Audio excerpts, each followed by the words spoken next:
Somewhere in a forest right now, a chimpanzee is chewing. Not for a few minutes, for hours. A wild fig, a wad of leaves, the pith of a stem, worked over and over between broad, flat molars, while the jaw muscles do steady grinding work that fills a large share of the animal's waking day. Wild food fights back. It is tough, fibrous, and low in calories for its bulk, and a chimp has to put in something close to 6 hours of chewing a day just to pull enough energy out of it to stay alive. Now picture yourself at dinner, a plate of food in front of you, and the whole business of eating it finished in maybe 15 or 20 minutes. Your total chewing time across an entire day, counting every meal and every snack, comes in at well under an hour. You belong to the same broad family of animal as that chimp. Your teeth are built on the same basic plan, and yet the gap between 6 hours and 40 minutes is enormous, and nothing about your jaw explains it. The difference is not really the food. It is what happens to the food before it ever reaches your mouth. And working out when that difference began turns out to be one of the strangest open arguments in the study of human origins. If this is already landing, subscribe and let us know in the comments where in the world you're watching from. The question sounds simple. When did people start cooking their food? Most of us carry a rough mental image of the answer, and it usually involves a single lucky moment. A carcass falls near a lightning fire. Someone smells cooked meat, tastes it, and never goes back. Cooking gets invented once, cleanly, somewhere in the not-too-distant past. The real answer is nothing like that. There is no agreed date. There is a fight, and the two main camps are separated by more than 1 million years, which has to be one of the widest disagreements over a single question anywhere in the field. The trouble comes from two kinds of evidence that point in completely different directions. One kind is written into the human body. Our teeth are small, our jaws are light, our guts are short for an animal our size, and our brains are large and expensive to run. Read those features together, and they seem to say that something reshaped the human diet very early, well over 1 million years ago, back in the time of Homo erectus. The other kind of evidence sits in the ground: hearths, ash, burned bone, cracked stone, and that record tells a much later and much patchier story, with clear repeated fire only showing up hundreds of thousands of years after the body seems to demand it. The person who pushed the early date hardest is the Harvard primatologist Richard Wrangham. In a book from 2009 called Catching Fire, he argued something bold. Cooking was not a pleasant addition to an already human way of life. It was one of the forces that made us human in the first place. His claim is that Homo erectus nearly 2 million years ago was already cooking, and the main evidence he leans on is not a hearth at all. It is a body. Start with what cooking actually does to food, because the whole argument rests on it. Heat changes food in ways that are chemical, not just pleasant. Starch, packed tight inside raw plant cells and tubers, swells and bursts open when it is heated in water, a change called gelatinization. And that turns a locked storehouse of energy into something your digestive enzymes can finally reach. Protein takes a different route to the same place. The long folded molecules in raw meat unravel under heat, so the acid in your stomach and the enzymes in your gut can cut them apart with far less effort. Heat also kills a good share of the bacteria and parasites riding along in raw flesh, and it softens tough tissue so your teeth spend less time and force breaking it down. Put plainly, cooking is a stomach that sits outside the body. You are doing part of your own digestion in the fire before you ever swallow. And that head start is not a small favor. Rachel Carmody and Richard Wrangham ran experiments feeding mice the same foods raw and cooked, and the animals on cooked meat and cooked tubers took in more usable energy and gained more weight from identical ingredients. Same food, same amount of it, more calories delivered, for the single reason that heat had done some of the breakdown work in advance. Fire is a way of getting more out of a meal than the meal technically contains. This is where Wrangham's early date comes from, and why he trusts the body over the missing hearths. Around 1.9 million years ago, Homo erectus appears, and it does not look like what came before. The teeth shrink. The heavy grinding molars of earlier human relatives give way to something noticeably smaller. The jaw gets lighter and less thickly muscled. The gut appears to shrink as well, which we read indirectly from the shape of the rib cage and lower torso, because the flared barrel-like belly of earlier hominins, the frame you need to house a long fermenting gut for processing raw plants, gives way in Homo erectus to a narrower waist with far less room inside. And at the same time, the brain grows. Wrangham's argument runs like this. Small teeth and a small gut are the marks of an animal eating soft, energy-dense, easily digested food. A large brain is an organ that burns huge amounts of fuel and cannot be run on the thin returns of raw wild plants. You cannot get all of those changes at once out of raw food, because raw food demands the big gut and the long chewing you have just thrown away. Something had to be softening and pre-digesting the diet from the outside. To Wrangham, the body of Homo erectus is a cooked body, and it is telling us that fire was already in the picture nearly 2 million years back, whether or not the ash survived for us to find. There is a deeper version of this idea, and it has a name: the expensive tissue hypothesis, put forward in the mid-1990s by Leslie Aiello and Peter Wheeler. Their starting point is that not all body tissue costs the same to keep alive. Brain tissue is staggeringly expensive. So is the gut. Both burn far more energy per gram just sitting there doing their jobs than muscle or bone. Your brain is about 2% of your body weight and takes around a fifth of all the energy you burn at rest. Here is the problem that sets up. If brains are that costly, and evolution cannot simply hand an animal a larger energy budget out of nowhere, then growing a big brain means finding those calories somewhere else in the body. Aiello and Wheeler noticed that in humans, the organ that got smaller is the gut. Our digestive tract runs at roughly 60% of the size you would predict for a primate of our build, while the brain is far larger than you would predict. The two trade against each other.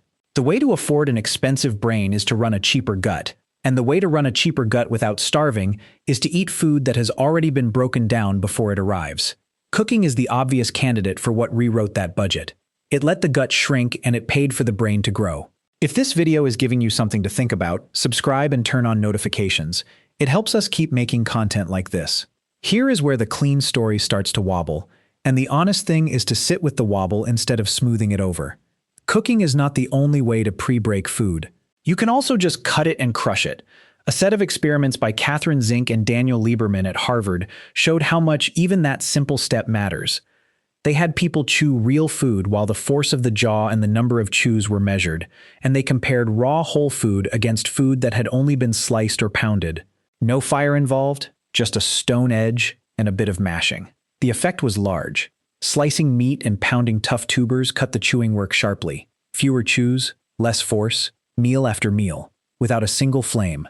Across a year, that adds up to millions of chews a body never has to perform.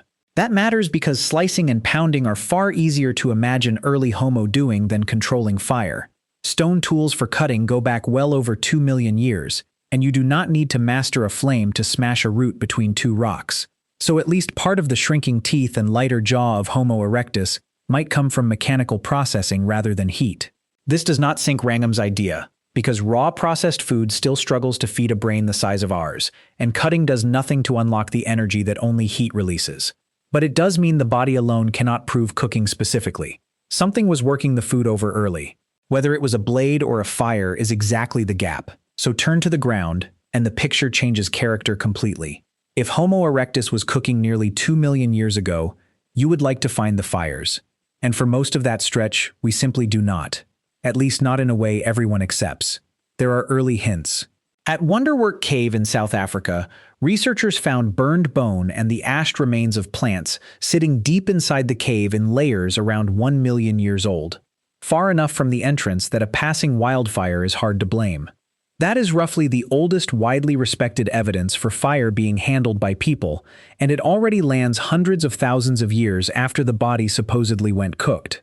Later and clearer is a site called Gesher Benot Yaakov in Israel, around 780,000 years old, where tiny burned flakes of flint cluster in the same specific spots, layer after layer, which is what you would expect if people returned to the same hearths again and again, rather than fire sweeping through by accident. Clearer still is Kesem Cave, also in Israel, where a single central hearth was built and rebuilt in the same place across a stretch roughly 300 to 400,000 years ago, thick with repeated ash. That is the pattern that troubles the early date. Habitual, controlled, everyday fire only becomes solidly visible a few 100,000 years ago. The archaeologists Will Robrooks and Paola Villa surveyed the European sites and argued exactly this, that regular fire use only shows up clearly around 300 to 400,000 years back, and that earlier humans may have lived, even in cold country, without it. By the time you reach the Neanderthals, though, the argument is settled. There is no serious doubt that they cooked, and some of the proof comes from an unlikely place: the hardened plaque on their teeth. Dental calculus, the mineralized tartar that builds up on teeth and then fossilizes, traps tiny fragments of whatever a person was eating. When researchers led by Amanda Henry examined calculus scraped from Neanderthal teeth at Shanidar in Iraq and Spy in Belgium, they found starch grains from plants like grass seeds and legumes, and many of those grains were swollen and cracked in exactly the way starch changes when it is heated in water. These were not raw seeds chewed on the move. They were cooked, then eaten, then sealed into the tartar for tens of thousands of years. A menu preserved in stone against the enamel of someone who has been dead since the last ice age. So the deep question was never whether late humans cooked. It was always how far back the habit really reaches. So who is right about that early date? The honest answer is that researchers still argue about it, and the argument is not careless on either side. Wrangham's camp says the fires are missing because early fires were small, made in the open, and set in landscapes where ash does not survive a million years of wind and rain, so absence of evidence proves very little that deep in time. The skeptics answer that if fire were truly essential from nearly 2 million years ago, we should see at least a scattered trail of it, and the fact that the solid evidence begins so much later probably means habitual cooking is younger than the body seems to claim. Both sides are holding real evidence. Neither has closed the case. But step back from the date for a moment, because the fight over exactly when can hide something the two sides actually agree on, and that part is more interesting than the disagreement. Whenever it happened, cooking did not stay a habit. It became a requirement. Look again at your own body. The small teeth, the light jaw, the short gut, the under an hour of daily chewing, the brain burning a fifth of your energy while you sit still. Those are not the features of an animal that cooks when the mood takes it. They are the features of an animal that assumes its food will arrive already cooked, and that has thrown away the equipment to handle it any other way. We can actually watch what happens when a modern person tries to go back. In a study run in Gießen in Germany, researchers followed people who ate strict raw diets for long stretches, and not on wild forage either, but on modern produce with blenders and shops and every convenience the present day allows. The results were sobering. Many lost a large amount of weight and could not hold it steady. Among the women, a significant fraction stopped menstruating altogether, which is the body's blunt way of signaling that it is not taking in enough energy to run a reproductive system. Give a human nothing but raw food, and even in a world of plenty, the body reads it as a slow famine. That is the line that separates you from the chimpanzee in the forest. The chimp can live on raw food because it is built for raw food, with the gut and the grinding teeth and the 6 hours a day of chewing that raw food demands. You cannot, because somewhere in the deep past your ancestors handed that job to the fire and never took it back. Cooking stopped being something humans do. It became part of what a human is, and that reshapes the whole search for a date. We are not really hunting for the day someone first held meat to a flame. We are hunting for the moment fire slipped across a line and became something closer to an organ, a piece of human digestion that happens to sit outside the body, in the coals, where you can watch it work. A second stomach we carry in our hands instead of our bellies. So the next time you stand waiting for a pan to heat, or a pot to reach the boil, or a fire to settle into cooking coals, notice what you are doing. You are running a process no other animal on the planet performs, and one your own ancestors, for a long stretch of the time there have been ancestors at all, could not perform either. The heat in front of you is doing work your body no longer knows how to do without. It is softening, unlocking, and breaking down, taking on a share of the labor your teeth and your gut gave up a very long time ago. Somewhere out on an old landscape hundreds of thousands of years back, the smell of something cooking drifted across the ground as an ordinary evening event rather than an accident. Around that heat sat a body with smaller teeth than its grandparents, a shorter gut, and a brain that was still growing.